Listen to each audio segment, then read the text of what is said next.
চৰাইদেউ জিলাৰ অসম অৰুণাচল সীমান্তৰ চৰাইপুঙত চলিছে বিশেষকৈ অবৈধ যি মাটি খনন আৰু এই অবৈধ মাটি খননৰ নেতৃত্বত আছে বিশেষভাৱে ৰাজনৈতিকভাৱে প্ৰভাৱ থকা বিমলাপুৰৰ এজন ব্যক্তিৰ লগতে বৰুৱানগৰ কেইজনমান যুৱক আৰু আমাৰ হাতত পৰা তথ্য অনুসৰি মাধুৰ্য গগৈ নামৰ যুৱকজনৰ একাউণ্টতে আচলতে এই যি অবৈধ যি মাটি এই অবৈধ মাটি খনন কৰি ইয়াৰ পৰা আচলতে চৰাইপুঙৰ পৰা পাহাৰ খনন কৰি লৈ যোৱা হৈছে সেই ঐতিহাসিক নাহৰআলি নিৰ্মাণ কৰি থকা হৈছে তাতে পেলোৱা হৈছে আৰু আমি তথ্য লাভ কৰিছোঁ যে গৌতম গোহাঁই বৰুৱানগৰৰ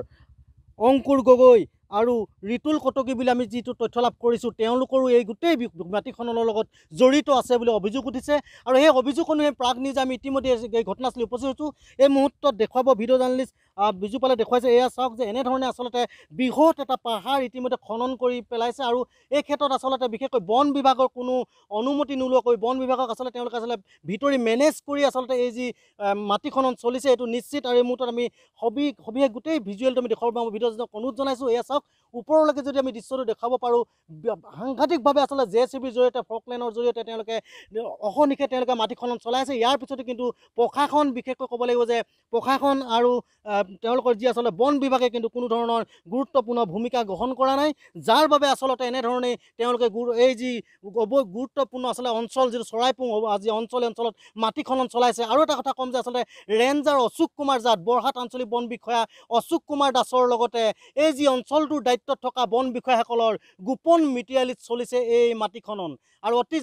আটাইতকৈ ডাঙৰ কথাটো হ'ল যে ৰাজনৈতিকভাৱে প্ৰভাৱ থকা বিমলাপুৰৰ এজন ব্যক্তিৰ নেতৃত্বতো আচলতে চলিছে মাটি খনন আৰু এই মাটিডোখৰ চোৱা চিতাৰ দায়িত্বত আমি জানিব পাৰিছোঁ সোমেশ্বৰ গগৈ নামৰ এজন ব্যক্তি আছে। এই মুহূৰ্তত মই মোৰ কাষত আছে টাই অসম যুৱ পৰিষদৰ মুখপাত্ৰ আপোনাৰ পৰা জানিব বিচাৰিম আছে এই যিটো ভূ মাফিয়াৰ বিৰুদ্ধে অসম চৰকাৰৰ যিটো অভিযান আৰু মাটি দালালিৰ বিৰুদ্ধে যিটো অভিযান এই অভিযানক সকলোৱে ৱেলকাম জনাইছে আৰু আজিৰ দিনটোত আমি দেখুৱাইছোঁ যে এনেধৰণে আচলতে বৃহৎ আকাৰৰ পাহাৰ খনন কৰি শেষ কৰি দিছে। ইয়াৰ পিছতো মৌন বন বিভাগ, মৌন প্ৰশাসন, মৌন আচলতে সেইসকল ৰাজনীতিবিদ।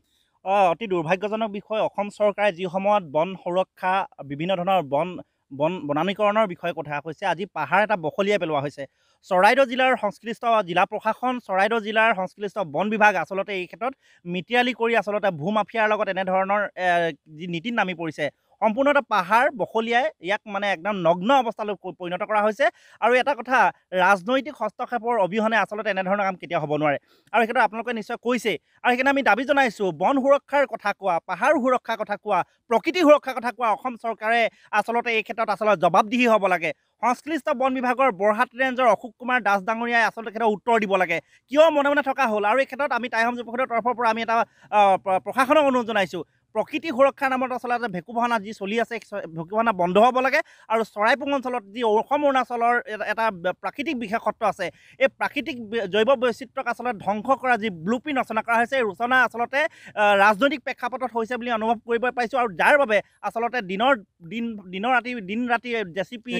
একাকাৰ কৰি আচলতে এনে মাটি কঢ়িয়াই নিয়া হৈছে। কাৰো আচলতে প্ৰশাসনে কোনো ধৰণৰ মাত মতা নাই, বন বিভাগে কোনো ধৰণৰ মাত মতা নাই, কোনো ধৰণৰ টিপি চালান নাই। এনেধৰণে আচলতে বন সুৰক্ষাৰ নামত আচলতে বন ধ্বংস কৰি পাহাৰ এটা নগ্ন অৱস্থালৈ পৰ্যবেক্ষিত কৰা বিষয়টো আমি আচলতে আমাক আৱেগিক কৰি তুলিছে আৰু এই ক্ষেত্ৰত বিভাগীয় মন্ত্ৰী আৰু অসমৰ মাননীয় মুখ্যমন্ত্ৰী ডাঙৰীয়াক এই বিষয়টোক গুৰুত্ব সহকাৰে আমি বিষয়টো বিশ্লেষণ কৰি দোষী ব্যক্তিক শাস্তি প্ৰদানৰ কাৰণে আমি দাবী জনাইছোঁ। নিশ্চয়কৈ অতি গুৰুত্বপূৰ্ণ অঞ্চল বুলি ক'ব লাগিব অসম অৰুণাচল সীমান্তৰ চৰাইপুং। এই মুহূৰ্তত আমি স্থানত আছোঁ। আমি পৰৱৰ্তী সময়ত আমি যাব বিচাৰিম আচলতে বৰহাট আঞ্চলিক বন বিষয়া কাৰ্যালয়ৰ যি বন বিষয়া তেওঁৰ পৰা আমি উত্তৰ বিচাৰিম কেনেদৰে আচলতে দিন দুপৰতে আচলতে এই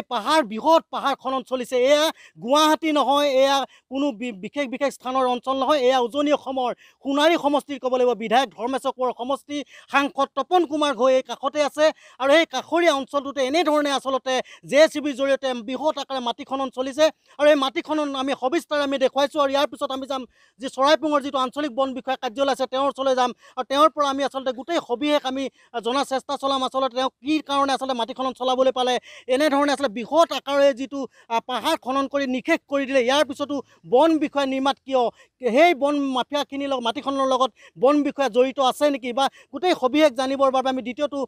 লাইভত আমি যোৱাৰ চেষ্টা কৰিম। এই মুহূৰ্তত আমি দেখুৱালোঁ এনেধৰণে আচলতে চৰাইদেউ জিলাৰ অসম অৰুণাচল সীমান্তৰ চৰাইপুঙত চলিছে বৃহৎ মাটি খনন আৰু যি মাটি খননৰ কাৰ্য এতিয়া সকলোকে আচলতে সচকিত কৰি তুলিছে। এই মাটি দালালৰ বিৰুদ্ধে যেনেধৰণে আচলতে অসম চৰকাৰে বিহিত ব্যৱস্থা গ্ৰহণ কৰিছে, তেনে সময়তে কিন্তু দপদপাই ৰাজনৈতিকভাৱে প্ৰভাৱ থকা সোমেশ্বৰ গগৈ নামৰ ব্যক্তিজনৰ মাটিত আচলতে এই যি মাটি খনন চলিছে আৰু এই মাটি খননৰ বিৰুদ্ধে কেনেধৰণৰ ব্যৱস্থা গ্ৰহণ কৰিব চৰাইদেউ জিলা প্ৰশাসনে এয়া সময়ে ক'ব। কিন্তু এটা কথা নিশ্চিত, এই যে গোটেই চক্ৰটো আচলতে গোটেই বেহুটো ৰচনাৰ মূল কাৰণে হ'ব আচলতে আঞ্চলিক বন বিষয়া আৰু এই স্থানীয় যি চৰাইপুং আৰক্ষী থানাৰ দায়িত্বত থকা ভাৰপ্ৰাপ্ত আৰক্ষী বিষয়াৰ লগতে এই যি বৃহৎ চক্ৰটো মই কৈছোঁ যে সোমেশ্বৰ গগৈ মাটিত যি মাটি খনন চলাইছে, এই মাটি খননৰ মূলতে আছে বৃহৎ এক চক্ৰ। আৰু চক্ৰটোৰ বিৰুদ্ধে কেনেধৰণে প্ৰশাসনে ব্যৱস্থা গ্ৰহণ কৰিব বা মুখ্যমন্ত্ৰীয়ে এই প্ৰতিবেদন চোৱা, এই লাইভ পোনপটীয়া সম্প্ৰচাৰ চোৱাৰ পিছত কেনেধৰণে ব্যৱস্থা গ্ৰহণ কৰিব সেয়া লক্ষণীয় হ'ব। কিন্তু আমি এই যি বৃহৎ মাটি খনন চক্ৰটো উফৰাবৰ বাবে প্ৰাগ নিউজে অহৰ্নিশে আচলতে বাতৰি সম্প্ৰচাৰ ক্ষেত্ৰত গুৰুত্ব দিব। হয়।